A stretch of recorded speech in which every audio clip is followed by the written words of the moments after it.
Rocking with the best, debates get hot, boy. I am so many fresh. I talk cash money like I'm Birdman. Tackle topic straight on, no swerving. All facts is what I'm serving. No one's better or more deserving than me. I bring that heat like Miami on a whole nother level like a Otani.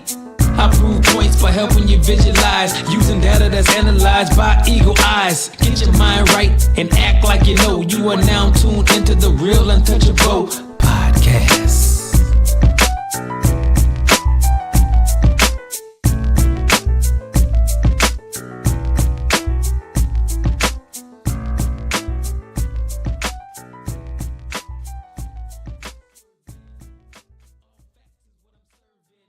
Hey, what it do, sports world, and welcome to the Real Untouchable podcast, man, with me, Ray Diggs. I had to come on and talk about the Shedeur Sanders situation, man. And I was supposed to go on a little earlier and talk about this situation, but I'm going to come on now. Hey, before I get started, man, make sure y'all hit the like button, the subscribe button, and also the share button. Make sure y'all give me your feedback on what you all think about this segment. But, hey, let's go ahead and jump into it. The first round of the NFL draft is done. Okay, the first round is completed. Shedeur Sanders did not get drafted. I got to be real with y'all. I thought he would fall maybe the most, I think maybe to 21. 21 was the highest that I could honestly see him falling to, but he has fallen completely out of the first round. And I got to say that I am completely, I'm not going to say I'm surprised. Well, I am. I will say that I'm completely surprised by him falling completely out of the first round. I thought somebody would take him at like maybe the Saints at 9. When the Saints didn't take him, I said, it's other teams up there that possibly need a quarterback. But I thought for sure that the Steelers would take him at 21. And when the Steelers didn't take him at 21, I said, okay, he's in trouble now. And the reason why I said that he was in trouble is because you have to think about it. The quarterback needy teams that was behind the Pittsburgh Steelers, it wasn't a lot. So when the New York Giants traded back into the first round, I said, okay, this right here is the time where they can take Shedeur Sanders. And it's like it never happened. I'm going to be honest, I'm surprised. I'm surprised that a couple of these players that did not go in the first round, like Will Johnson from Michigan, the star cornerback, they said that it was injuries concern, the reason why he did not go. But I am surprised that Shedeur Sanders did not go. But I'm going to tell y'all this, what it said this week. An anonymous NFL coach speaks on the interview that he had with Shedeur Sanders. This is what he said. He said that it was the worst formal interview I've ever been in my life. He's so entitled. He takes unnecessary sacks. He's never plays on time. He's horrible body language. He blames teammates. But the biggest thing is he's not that good. Listen, y'all, people that's been following me, I've been saying this for a long time. I think that he have Deion Sanders. He's Deion Sanders 2.0, but he don't have Deion Sanders the talent that Deion Sanders had. And I tell everybody this all the time. If you're talent, they will let you get away with a lot of stuff. Deion Sanders could get away with a lot because of how talented he was. He can play cornerback. He was a lockdown corner. He can get over there on the offensive side and catch a few passes. He can get him. You can put him on punt return. He can return a punt. Hell, you probably can put him on kickoff return, and he can probably return a kickoff. Also, he can go and he can play baseball for the Atlanta Braves. Okay, so Deion Sanders was a multi-talented player coming out of Florida State. Now, his son, Shedeur, is just like him. Might be a little bit worse. I think, and this is my opinion, everybody's entitled to their own opinion. I think that the reason why Shedeur Sanders failed in this draft, it had nothing to do with talent. I think that the writing was on the wall that these organizations did not want to put up with Shedeur's dad, Deion Sanders, prime time, Coach Prime, whatever you want to call it. I think that is the number one reason why. Because and I'm gonna be real with y'all, I'm not gonna be biased. I think that this right here, what this longtime coach said, is BS. I think it is. Now, honestly, some of this might be true because I've been saying for a long time that he throws his teammates under the bus. Bad body language. Okay, when he's losing, he's like he's a sore loser. If he losing a game, he leaves before the game is even over with. Okay, leaving his teammates. Okay, I said that when he get in some media situations, he throws his linemen under the bus. I'm not saying he does it. I can't say he does it on purpose, but he does it. So some of these things is correct. And I said this right here as well, that he takes unnecessary sacks. I said that sometime he might hold the ball way too long. So a lot of this stuff that this head coach is saying, I've been saying it for a while. But the worst that you've seen in your life, that might be, that might be a little bit too much. He's entitled. I've been saying this for a while. And yes, he's very entitled.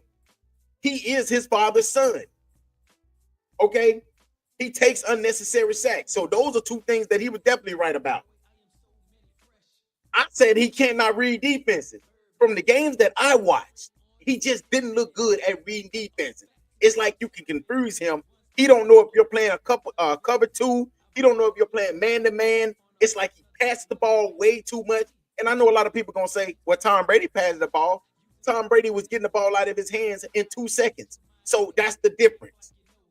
When you're throwing the ball that fast, you can pat the ball.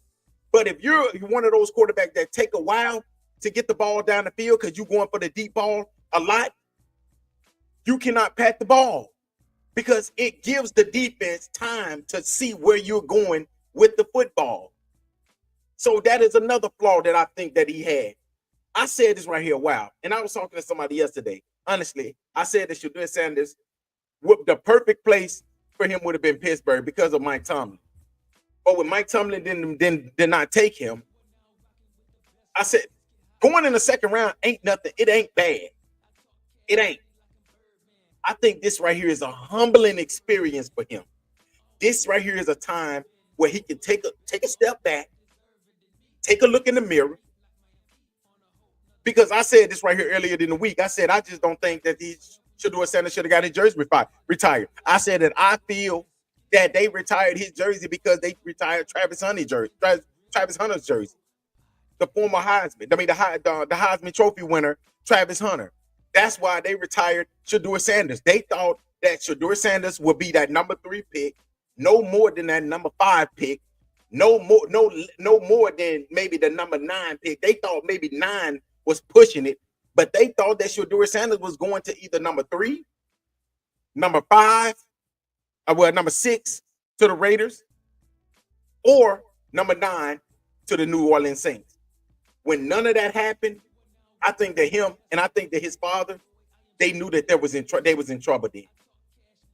Because at 21, you just never know with the Steelers. The Steelers are sitting around waiting on Aaron Rodgers. So we knew, do you really want to take a young quarterback and you're waiting on Aaron Rodgers?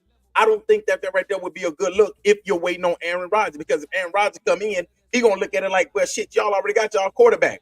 So that's why I was thinking when we came to the Steelers, I don't know if the Steelers would take that chance. Then when the Giants traded back into the first round, I said, okay, that's right there the perfect time. But I'm going to tell y'all something. It ain't all bad for Shedeur Sanders. First of all, he don't need the money.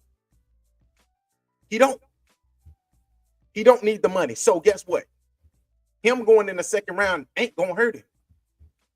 I think that the Cleveland Browns are going to come back in there and get him. I think that the Cleveland Browns, they got a top 3 pick. I think they got like the number 34 pick, 33 pick or whatever. I honestly feel that they are going to come and they're going to get him at, I think it's 33.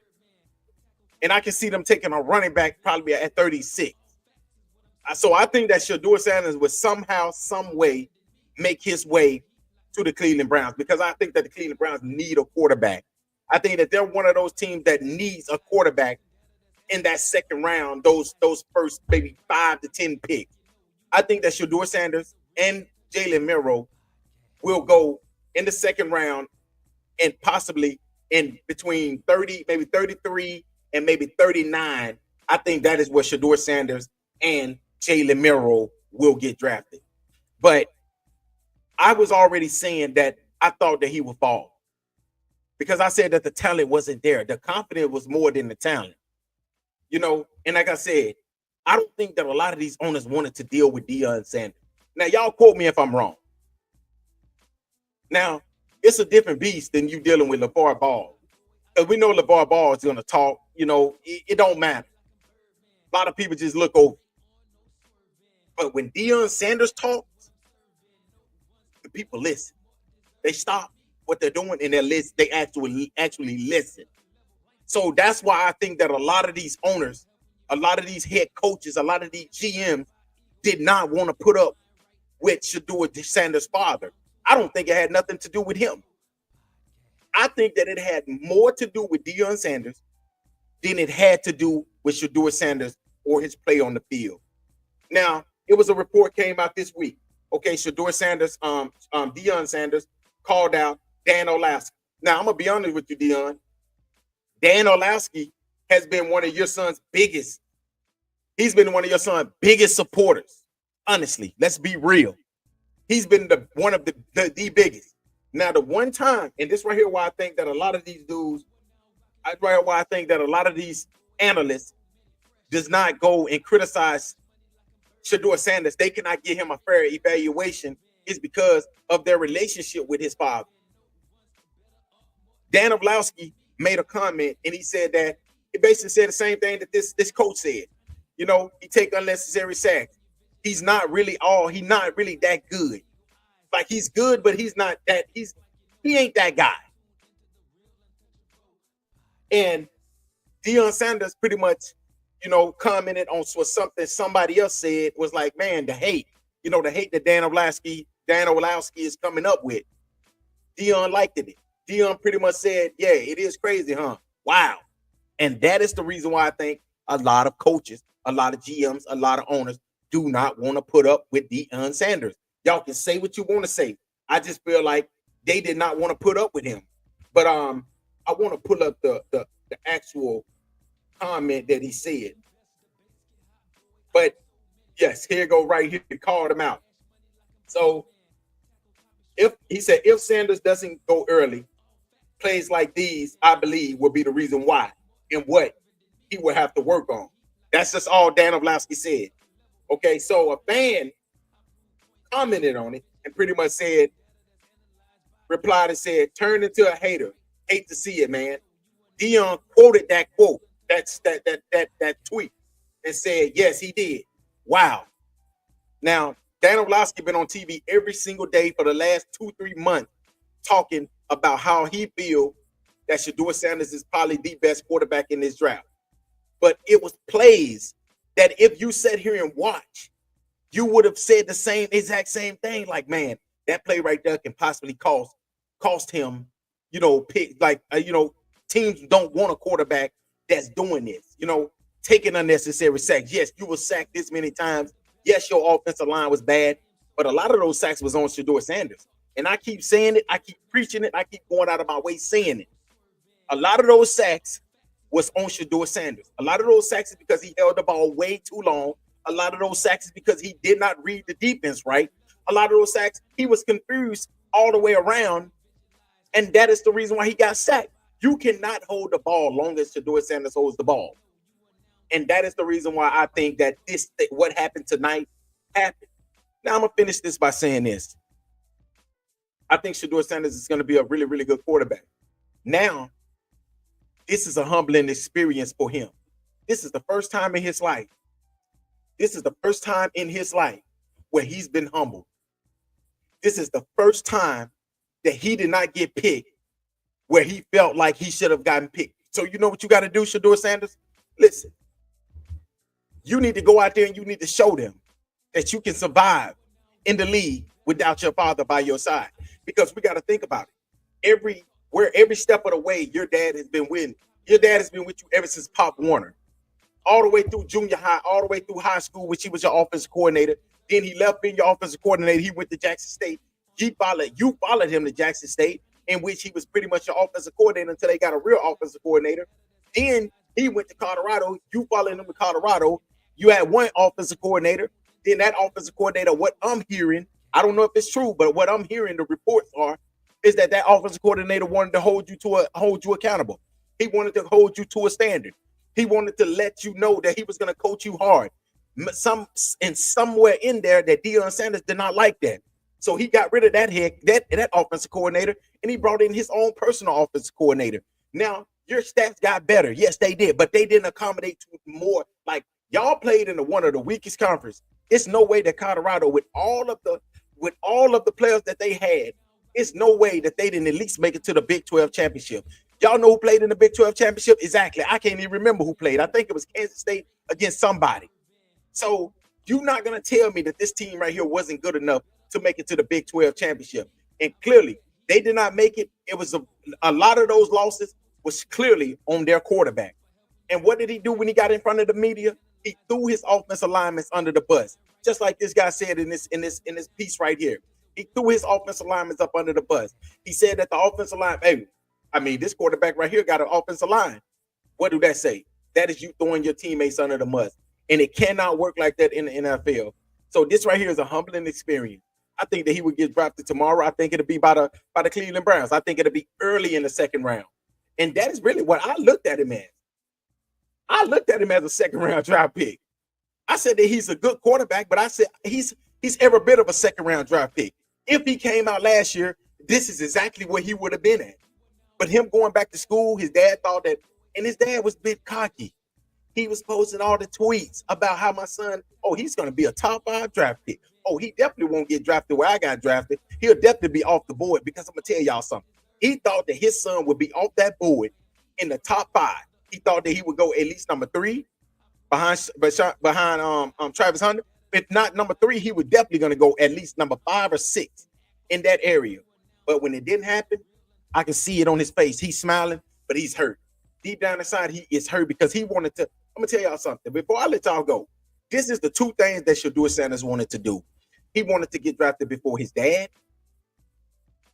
He wanted to get drafted, but his dad, I think, was drafted number 5, and he wanted to get drafted right there, either before Cam Ward or right after Cam Ward, in that area right there. And Cam Ward was the number 1 draft pick. Do y'all think Shedeur Sanders look at Cam Ward as he's better than him? I can tell y'all like this. I feel like Shedeur Sanders looks at Cam Ward and thinks that, I don't think you could have did what I did at Colorado, but I could do what you could. I could have done what you did at Miami. And I keep telling everybody, they said Jackson Dort was the best quarterback in this draft, but I think the biggest project in this draft, is Jalen Milroe. Y'all can laugh at me and do whatever you want to do, but I think Jalen Milroe is the biggest project in this draft. But like I said before, an anonymous coach said that, they spoke on the interview, said that it was one of the worst interviews they had with a player. Shedeur Sanders falls out of 2 or 3 days later, Shedeur Sanders falls out of the first round. Now, will he be a second round pick? I'll come on tomorrow or sometime this weekend after the draft, maybe after the draft, and we will talk about where Shedeur Sanders fall at in the rest of the first round, in the rest of the NFL draft. Tonight's winners, I would say that the Atlanta Falcons was a winner. The Jacksonville Jaguars got their guy. I think Travis Hunter went to the right place. The Baltimore Ravens, I think they got another good hell of a safety, Malachi Starks from Georgia. I think that was a steal pick. Campbell from Alabama going to the Philadelphia Eagles. I think that was definitely a steal. So this right here was a hell of a draft. Like I said, Will Johnson not getting drafted, Shedeur Sanders not going in the first round. Those was 2 surprises for me. But everything else pretty much lined up on how I thought it would. But y'all let me know what y'all think, man. I'll be coming back again talking about the Shannon Sharp situation, so make sure y'all tune in for that. Hey, until next time, y'all have a great night. And hey, have a great and safe weekend. Peace.